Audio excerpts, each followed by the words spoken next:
দেখেন, আমি এই ভয়েসটা কখনো খারাপ লাগার জন্য করি নাই। কারণ আমাদের এখানে কিন্তু সাজতে আসে সবাই।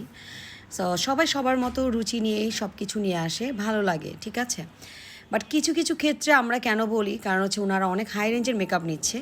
এর মধ্যে যদি কোনো কিছু মানে পরিপূর্ণ না থাকে, তখনই আমরা একটু বলি। কারণ হচ্ছে আমি সেই ব্রাইডকে বলি নাই, তাকে জাস্ট এতটুকু বলেছি যে আপু, তোমার এত সুন্দর একটা শাড়ি, এত সুন্দর একটা মেকওভারের সাথে অর্নামেন্টসটা অনেক হেভি হয়ে গেছে। আমি তাকে বিন্দু পরিমাণ ছোট করে কথা বলিনি, কারণ আমাদের এটা নিয়ম নাই।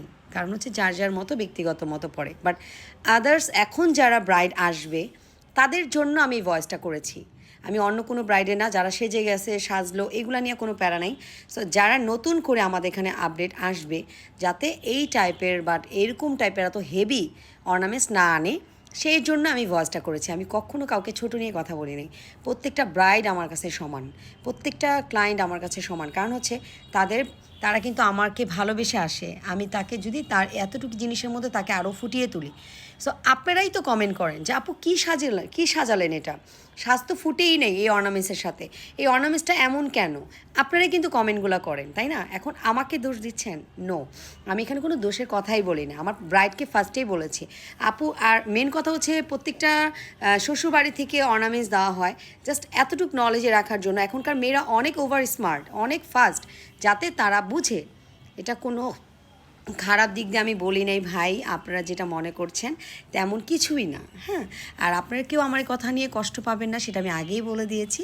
তো এরকম কিছু না, জাস্ট আমি এতটুকু বলেছি যাতে আপনারা বিয়ে মানে জিনিসটা ভাবেন। বা হ্যাঁ, ঠিকই বলেছে আপু যে আমাদের যদি এত সুন্দর একটা শাড়ি, এত সুন্দর একটা মেকওভারের সাথে অর্নামেন্টসটাও যদি একটু সুন্দর দেখে নেই, যাতে আমাদের মেকআপটা আরও বেশি ফুটে ওঠে।